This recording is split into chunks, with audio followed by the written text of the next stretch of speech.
Hello everyone, welcome back to my YouTube channel. I'm Manish Rathod and today we are going to continue our chapter which we have already started, which is mechanical properties of solid.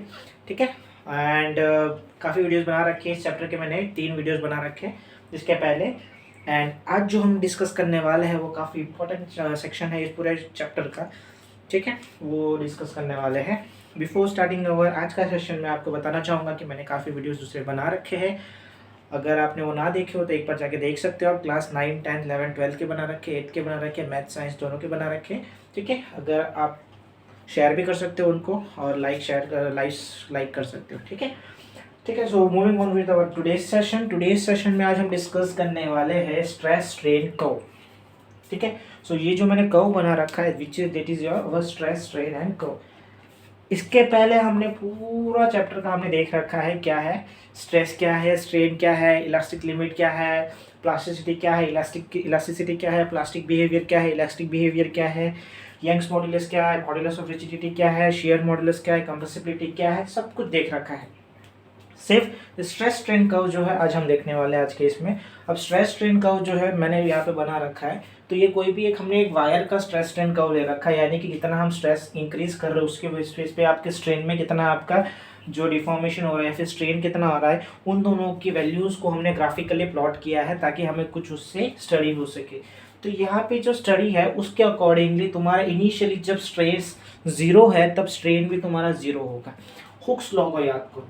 Hooke's law क्या कहता है? Hooks ने ये बोला था कि तुम्हारा जो स्ट्रेस है it is directly proportional to your strain, यानी कि जितना ज़्यादा तुम्हारा स्ट्रेस आएगा उतना ज़्यादा तुम्हारा स्ट्रेन होना ही होना है, राइट। ये किसने बोला था? हुक्स ने बोला है, हुक्स के लॉ ने ये बोला है। तो वो जो हुक का लॉ जो है वो कहाँ तक ओबे हो रहा है हमें ये ग्राफ से पता करना है। तो वो जो हुक्स का लॉ जो है वो ओ से लेके ए पॉइंट तक जो है वहाँ तक आपका हुक्स का लॉ ओबे हो रहा है, यानी कि वहाँ तक आपकी इलास्टिक बिहेवियर आपकी पोजेस करेगा वायर। यानी कि अगर ओ से लेके ए पॉइंट तक बीच में कहीं पे भी मैं फोर्स जो मैं अप्लाई कर रहा हूँ वो छोड़ दूँ, ठीक है, रिमूव कर दो, तो जो रिस्टोरिंग फोर्स है मेरा, ठीक है, इंटरनल रिस्टोरिंग फोर्स जो है मेरा initial original shape and size में मेरे ऑब्जेक्ट को वापस लेके आ जाएगा। कहाँ से कहाँ तक का? ओ से लेके ए के बीच में एनी है। तो ओ से लेके ए वो रीजन है जहाँ पे इलास्टिक बिहेवियर पोजेस हो रहा है किसी भी ऑब्जेक्ट का, यानी कि ये वो पॉइंट है जहाँ पे हुक्स के लॉ को ओबे हो रहा है, ठीक है। तो ये जो ओ टू ए जो है यहाँ पे हुक का जो लॉ था, हुक्स का जो लॉ था इज ओबेड, ठीक है। हुक्स के लॉ को हुक्स का law is been obeyed over this region, clear है। तो ये हुक का लॉ ओबे हो गया। अब उसके बाद ए पॉइंट जो है, ए पॉइंट को यहाँ पे बोला गया है प्रोपोर्शनल लिमिट, यानी कि ये मेरा लिमिट है, ठीक है। जो कांस्टेंट जो मेरा आता था हुक्स के लॉ में जो मेरा कांस्टेंट है वो कांस्टेंट मेरा हमेशा ए आएगा, ठीक है। तो ए मेरा कांस्टेंट प्रोपोर्शनल लिमिट है आपकी। अब व्हाट इफ मैंने स्ट्रेस फिर भी इंक्रीज किया, यानी कि मेरा स्ट्रेस इंक्रीज हो रहा है, तो क्या हो जाएगा? वो मेरा बी तक जाएगा, फिर यहाँ पे हम ए टू बी तक जाएंगे। तो बी जो है वहाँ पे आपको जो स्ट्रेस लगेगा वो आपका स्ट्रेस जो आ रहा है उस स्ट्रेस को बोलोगे आप यील्ड स्ट्रेंथ, ठीक है। वहाँ पे जो मैक्सिमम स्ट्रेंथ है आपकी या फिर स्ट्रेस है वो यील्ड स्ट्रेंथ है, यानी कि यहाँ तक मैं बियर कर सकता हूँ, यानी यहाँ तक अगर आप मुझे डिफॉर्म करोगे तो मैं वापस, अगर यहाँ से इसके पहले अगर मुझे आप छोड़ दोगे तो मैं क्या हो जाऊँगा, मैं वापस इनिशियल शेप एंड साइज में आने की ट्राई कर सकता हूँ। यानी कि अगर यहाँ तक अगर मैं पॉइंट बी तक अगर मैं मेरा जो फोर्स है उस फोर्स को अगर मैं रिमूव कर रहा हूँ, उस स्ट्रेस को अगर मैं रिमूव कर रहा हूँ, देन ओरिजिनली जो मेरा स्ट्रेन है वो मेरा रिमूव होके ओ बी ए ओ पार्ट से मेरा वापस आने वाला है। समझ में आया? ये जो वो पॉइंट है यील्ड पॉइंट, इलास्टिक लिमिट और यील्ड पॉइंट, यानी कि ये जो है रिट्रेस करेगा पाथ, कौन सा रिट्रेस करेगा? बी ए ओ, ताकि इनिशियल आने के लिए वापस उसकी ओरिजिनल शेप एंड साइज में आने के लिए वो ये पाथ को रिप्लेस करेगा, रिट्रेस करेगा, ठीक है। क्लियर? क्या क्लियर? ओ ए क्या था, ओ पॉइंट क्या था वो क्लियर, ए पॉइंट क्या है वो क्लियर, ओ ए क्या बता रहा है वो क्लियर, ए बी के ए पॉइंट क्या बता रहा है वो क्लियर, और बी पॉइंट क्या बता रहा है वो क्लियर। बी पे जो स्ट्रेंथ है वो स्ट्रेंथ क्या है वो क्लियर, यील्ड स्ट्रेंथ, यानी कि मैक्सिमम स्ट्रेंथ यहाँ तक मैं बेयर कर सकता हूँ आपको, ठीक है। तो वो चीज़ है ये चीज़। Now moving on with graph को आगे बढ़ाएंगे, ग्राफ को आगे बढ़ाएंगे यानी कि आप स्ट्रेस को इंक्रीज कर रहे हो, स्ट्रेस को इंक्रीज करोगे तो यहाँ पे देखो आपका स्ट्रेन में भी कुछ ना कुछ स्लाइड इंक्रीज आएगा, स्ट्रेन में इंक्रीज आएगा, तो स्ट्रेन इंक्रीज आ रहा है आपका, वो पॉइंट आ रहा है आपका सी। ठीक है, अब ये जो पॉइंट है पॉइंट सी, ये सी आपका वो पॉइंट है जहाँ पे आपका ऑब्जेक्ट जो है, ठीक है, वो ऑब्जेक्ट क्या करेगा, आपका प्लास्टिक बिहेवियर देखना चालू हो जाएगा। क्यों? क्योंकि यहाँ पे बी पॉइंट कौन सा था आपका, स्ट्रेंथ, यील्ड स्ट्रेंथ, यानी कि मैक्सिमम मैं यहीं तक ही बियरेबल हूँ, इसके आगे अगर आप मुझे स्ट्रेस लगाओगे तो मैं गारंटी नहीं देता हूँ कि वापस ओरिजिनल शेप एंड साइज पे आ जाऊँगा। यस, उसने गारंटी नहीं दी, और क्या हुआ, वो जो रिट्रेस करेगा पाथ वो सी बी ए ओ ना करके सी से ओ डैश पे आएगा। कौन सा आएगा, सी टू ओ डैश आएगा। ठीक है, तो वो सी पॉइंट पे अगर आपने स्ट्रेस को रिमूव किया तो वो जो वापस उसके अंदर परमानेंट डिफॉर्मेशन हो जाएगा वो सी टू ओ डैश, यानी कि इतना स्ट्रेन जो है आपका वो ऑब्जेक्ट के अंदर रहने वाला है उसके बाद।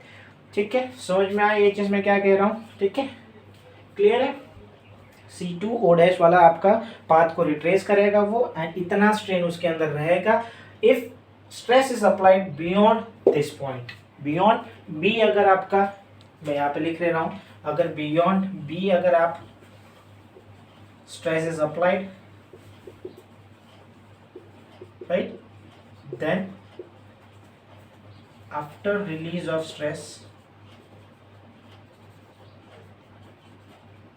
सी O dash path is retrace। ठीक है, path is retrace, CO dash path is retrace with permanent strain of O dash in object। ठीक है, O डैश जितना आपका स्ट्रेन रहेगा ऑब्जेक्ट के अंदर उस पॉइंट सी के पास।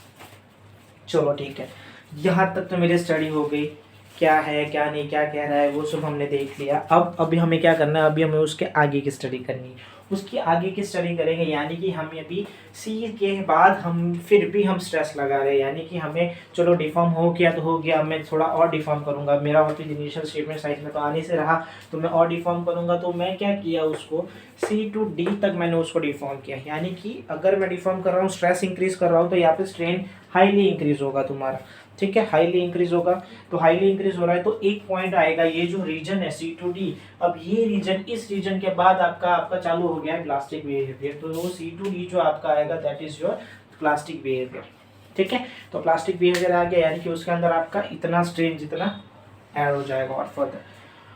अब डी वो पॉइंट है, चलो सी से डी हमें पता पड़ गया, ये प्लास्टिक बिहेवियर बता रहा है। ठीक है, प्लास्टिक बिहेवियर हो गया मेरा ये, अब ये प्लास्टिक बिहेवियर हो गया। अब डी मेरा वो पॉइंट है जहाँ पे मेरा एसयू यानी कि टेंसाइल स्ट्रेंथ आएगा। ठीक है, टेंसाइल स्ट्रेंथ आएगा यहाँ पे आपका, तो ये बता रहा है कि हाईएस्ट अगर लोड मैं ले सकता हूँ मैं यहीं तक ले सकता हूँ, इसके बाद अगर मैं लोड नहीं ले सकता। ठीक है, तो वो टेंसाइल स्ट्रेंथ, मैक्सिमम स्ट्रेंथ जो है आपकी, ठीक है, मैक्सिमम स्ट्रेंथ, टेंसाइल स्ट्रेंथ आ गई आपकी पॉइंट डी पे। Now what I am doing point D से हम आगे फिर भी हम स्ट्रेस बढ़ाएंगे, तो एक ऐसा स्टेज आएगा, वो स्टेज आपका पॉइंट ई है।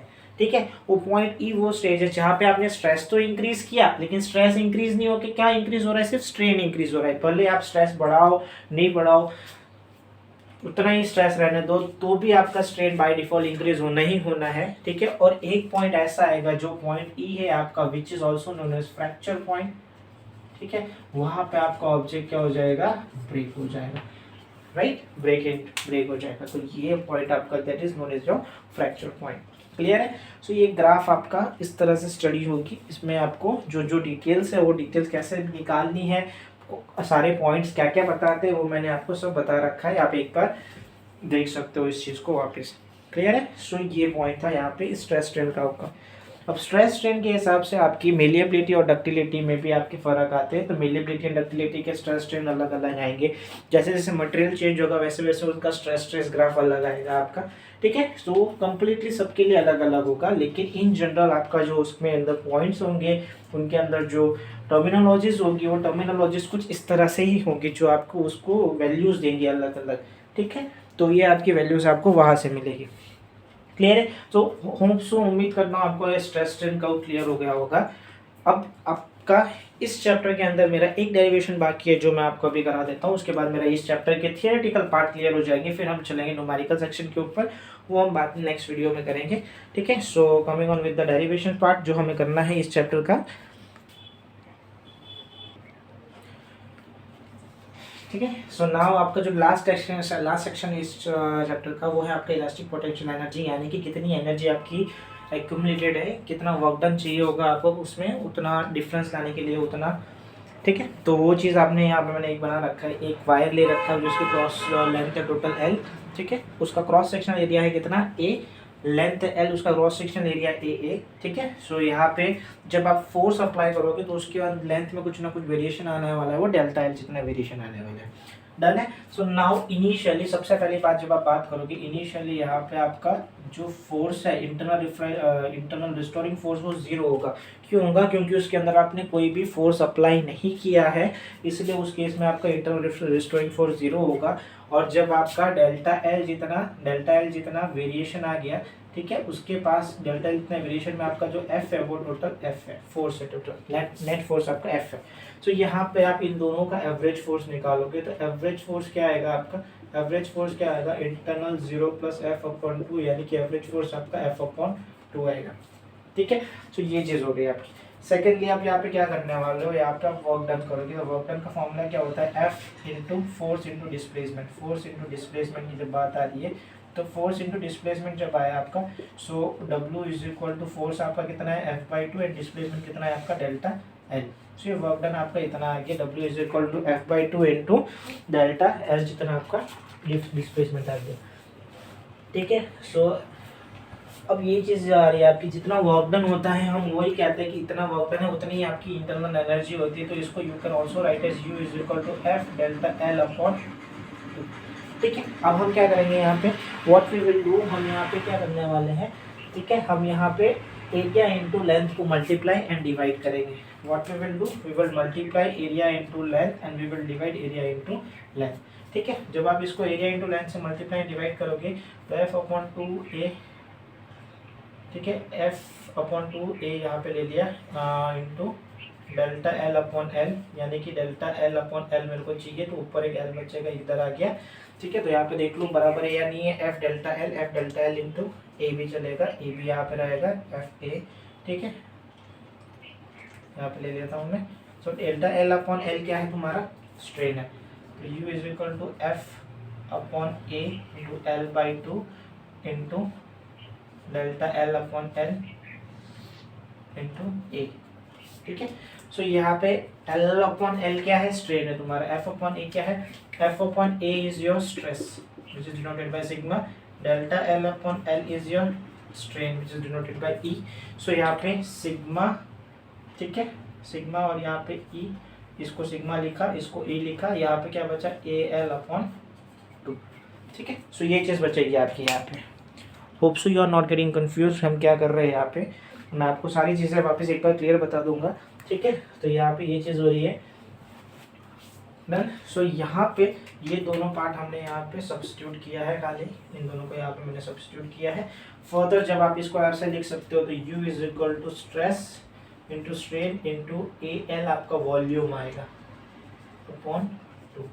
सो ये आपका ए एल जो है that is your volume, area into length आपका वॉल्यूम आ रहा है। So U is equal to stress into strain into volume. तो यहाँ पे आपका इसका फॉर्मूला बन रहा है is equal to stress multiply by strain multiply by volume divide by 2, 1/2 stress strain into volume. ठीक है, तो ये चीज़ आपकी यहाँ पे जनरेट हो रही है। इसको आप कन्वर्ट भी कर सकते हो, कन्वर्जन भी हम देखेंगे कैसे कन्वर्ट हो रहा है।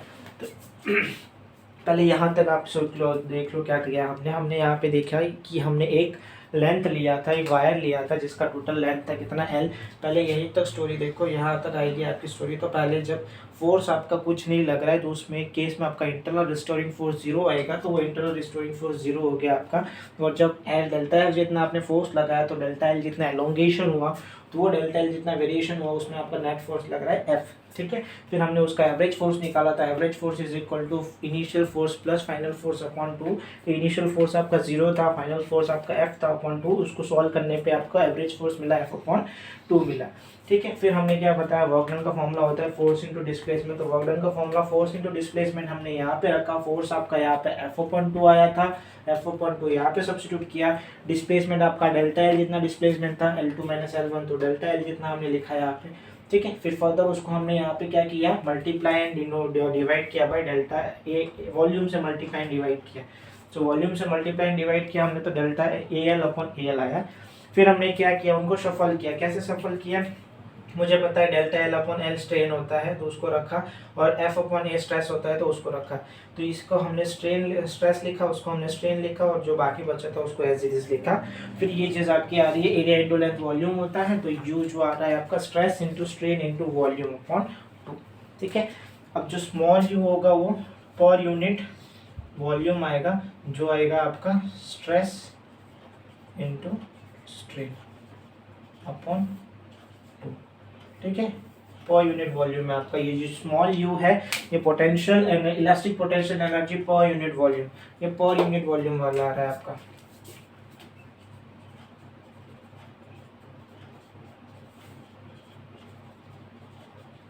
ठीक है। पर यूनिट वॉल्यूम की जो आपकी एनर्जी आ रही है, वो एनर्जी आपकी ये हो रही है, जिसको एनर्जी डेंसिटी बोलते हैं, इलास्टिक एनर्जी डेंसिटी भी बोला जाता है।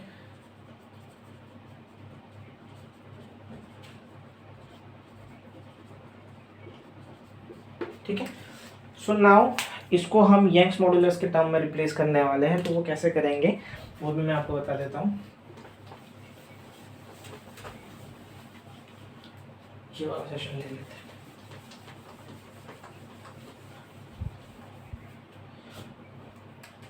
Now U is written as sigma into E upon 2। ठीक है। Stress is directly proportional to strain, तो ऐसे आपका आएगा।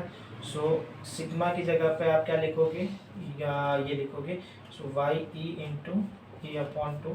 सो U is equal to Y E square upon 2, यानी कि U is equal to Young's modulus into strain का square upon 2। ठीक है। सो ये आपको कुछ इस तरह से वैल्यू आएगी। ठीक है। अब इसमें स्ट्रेन को रिमूव करके अगर स्ट्रेस चाहिए तो वो भी आप कर सकते हो, बस इसको आपको गामा यंग्स मॉडुलस डिवाइड में चला जाएगा। वो फर्दर आपका नॉर्मल मैथमेटिक्स है, वो आप इजीली कर सकते हो, उसमें करने की ज़रूरत नहीं इतना कुछ। क्लियर है। सो ये हमने डेरिवेशन देखा जो इलेक्ट्रिक पोटेंशियल एनर्जी का था, और electric potential energy plus electric energy density.